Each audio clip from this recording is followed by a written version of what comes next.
Um, Playing devil's advocate, Yes, please. everyone does not have the same foundation, and a lot of people, especially in the black community, we have this thing where, oh, we grew up in a church. No, everybody didn't grow up in a church. Because Right. I'll go back to Nuggets from a Ghetto Dad. My dad's reference to religion was preachers and pimps are the same people. You can believe in fools if you want to. Well, So well, I did not grow up in a household where religion was constantly discussed, but on the outer perimeter of that, there were my elders, my great aunts that were staunchly religious, and back in those days, you didn't have a choice but to listen, or the wrath came quickly, and then you were in a corner blowing snot bubbles, asking the Lord why. right. Right. So, in their defense, if you don't have a foundation, and not necessarily of going to church, if you don't have a foundation of anything, but spirituality specifically, you will wander and you will cry out and you will react per your environment.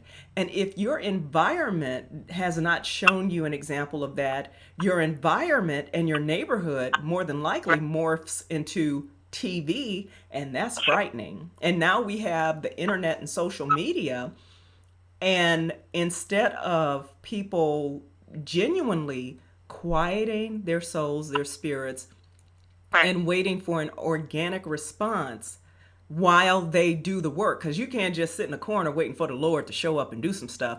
You've No. got to listen and actively participate in correcting those things, which would require you to do research for the issue you're having. Admit there's an issue, because there's some people who will cry out and be freaking out because something is going on in their life, and that's all they're going to do. They're waiting for So, someone to save them or fix it. so But I guess where I'm getting stuck at, and you're helping me with it, is that okay? So, but when you're crying out, and yet you still get stuck, who are you crying out to? I guess that's where my you question may is. not know if you have Right. I had tell no you, are you introduction. crying out? Are you crying out to a reality personality? I mean, because as you said that, I honestly, I saw someone falling to their knees and crying out for one of the Kardashians. Beyonce. Yeah, okay. I, No, not Beyonce and on them things, but she's been in the news a lot lately. So her name, who? Beyonce, she was the first one to come to mind because she's been in the news a lot lately. And Oh, and I don't think she has a reality show or anything like that. right. But But no, I actually thought you're crying out to the Kardashians or something like that. yeah. Like you fall to your knees. I don't know. I don't watch reality But you TV know either. what? You're not too far off, But who because are you crying out to? Right. in the mat, and I've seen this working at a college, how, and I'm not going to put, first of all, I hate terms like millennial and Gen X and all that stuff, because each generation has done the exact same thing, almost the exact same way. This generation behind us, which we're calling millennials, they just have quicker access to the information than we ever had. But Yeah, they're they doing the don't. same stuff. Yeah. One thing I noticed that they do that we really didn't do of our generation is always try to find validation. Should I brush my teeth? They're your teeth. I mean, go for it. And they're not really actively listening to themselves or whoever raised them. And it sounds like no one's raising, giving those basic life skills to children anymore, because for people, and that sounds like a joke, someone asking permission to brush their teeth. I have heard people ask permission in an educational environment, asking permission for some things that are so incredibly basic. It's like, how do you not know that? How is it Like, can I use possible? the bathroom? Yeah, I don't we're know. Okay. we're still raising our hands to go to the bathroom in a college. You're grown, go. I do that around the house every once in a while. Just raise my hand so they'll know I can go to the bathroom. I'll do it But as an no, emoji.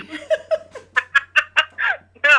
But I think that again. I just want to go back to like the whole listening to your inner voice, Mm-hmm. not the nagging one, not the crazy one that's telling you, go do some crazy stuff and hurt other people or hurt yourself and that kind of stuff. Because that's not the voice that you need to be listening to. The one that you need to be listening to or should be listening to is that quiet one that's saying, okay, here we go again. I got to share this one because this is a great example, I think, of listening to that internal voice. And you know this story. And again, Okay. after Donovan's transition, I was laying on the sofa at my mom and dad's house, and I did hear an audible voice. And it freaked me out because I thought that I was losing my mind, and I thought that I was like starting to hear voices. But I heard a voice make a comment to me, and I'm not going to get into that comment at this point, but made a comment to me, and I sat up and I said to my mother, who was in the adjacent room, but she could see me and I could see her, and I asked her if she heard what I just heard, and she's like, no, and she was looking at me with concern. But I instinctively knew what that voice, what that comment, what that statement meant. And I sit here today thinking, if I didn't listen to what that voice had instructed and had said to me, I probably wouldn't be here any longer, or I'd be in a mental institution. Or, like I said, I probably wouldn't be here because absolutely suicide crossed my mind. Absolutely, it crossed my mind. Okay. I would be a liar if I said it didn't. But that voice gave me a direction, and it gave me a choice. And that was part of the conversation, of the statement, that I had a choice. Right. And that choice was either I'm going to listen to what this voice is directing me to do, or I'm going to wither away. And I'm glad that I did know, and I did, it was an instinct. I did not know it. And, I was a heathen before. You say heathen like it's a bad thing. Okay, well, no, I'm telling you. I didn't, do crazy bad stuff, but I just did not have a solid foundation with God at that point. But I instinctively knew what it meant. And I remember saying to myself, and you and I have talked about this before, that if I hadn't listened to that internal voice, it was audible, but that internal voice that said, you know what you just heard, and got up off that sofa, and I announced to my mom like I had just won the Miss America pageant. I'm going back to work the next day. And she looked at me like I was crazy, but she's a very supportive woman. You know her. She's very supportive. Right. And so she was like, yeah, do what you got to do. And I did. And at that point, I was working for a court system. And I had a phenomenal boss, supervisor at that time. I can give a shout out to Carol, because Carol was magnificent. Carol, hey. Carol, I'm not going to get into the last name. Carol knows who she is. She and I are still friends today. But Carol was magnificent because I went back to work, and of course everybody's shocked, like, oh my God, she walked back up in here. And she would let me, if I came in, the first time I came in, I think I stayed an hour, and then she was like, go home. And I did. And I think I did that for like 2 weeks. I would come in, and each time I would stay longer, and each time I'd stay longer to the point where I was staying my regular hours. But every single time, and see, Carol, I didn't realize I was going to give you a shout out on this, but every single time, Carol was right there, and she listened. Yeah. That was so important. Very. She listened. She didn't try to fix it. She didn't try to make it better. She just listened, and she allowed me to go through the process that I needed to go through. And she may never realize it, because I'm just now coming to realizing as I'm speaking this, that her listening was significant in my recovering from the loss of Donovan, because had she not listened, had she not participated and helped me through it, she could have fired me, I could have quit, all kinds of stuff could have happened, but she was sympathetic and empathetic, and she listened. And I think that that's part of listening, right? Being 100%. empathetic. And so Shout out Carol. On another point, with my recent separation from work, I had several people call me while I was probably in the 4th, 5th month of recovery, and they called to ask me things about my programs. And I was like, okay, I'm not there anymore. I'm still home recovering. Oh my God, we didn't know you were gone. Oh my God, are you serious? Yeah. Wait. Yeah. I'm sorry. See, that's not actors listening, but wait, you've been gone. Okay, sorry, Joe. Go ahead. Almost a complete year I was gone, and people were still calling me saying, "Oh, we miss your smiling face. Can I get some information on?" I was like, "Okay, how are you missing my smiling face, and you don't even know I'm not there? How does that work? Wow. How does that work at all?"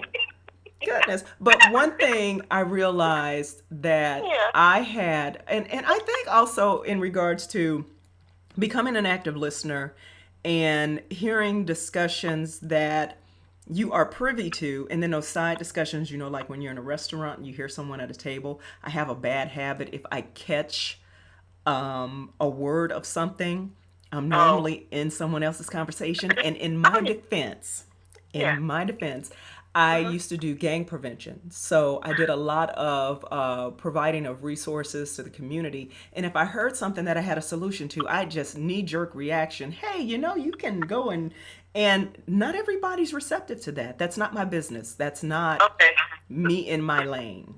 So I don't have a defense. I'm just straight nosy. If I hear a conversation, I am going to be in it. I may even start participating in it, depending on what you're talking about. So go ahead. But one thing I did realize, especially once going through the book, The Accidental Blessing, understanding that a lot of the things that could have saved me from that moment of being downsized in 2002 were the fact that I had already been given the information I needed to quiet my spirit and get into that place where I could have been more receptive to that message at that time, and had, like you said, when you're crying out, who are you crying out to?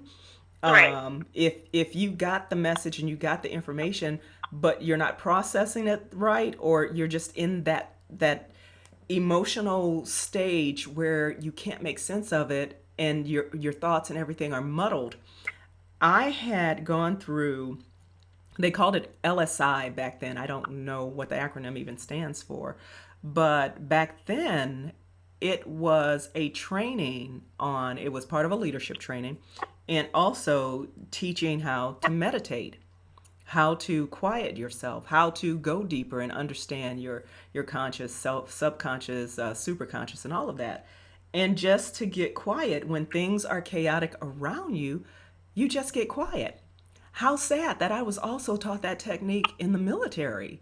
We did recon maneuvers. And when I talk about my time in the military, most people think I'm lying, because there are quite a few men that went through the military that don't have the type of weird stories that I do. But I am a combat trained veteran.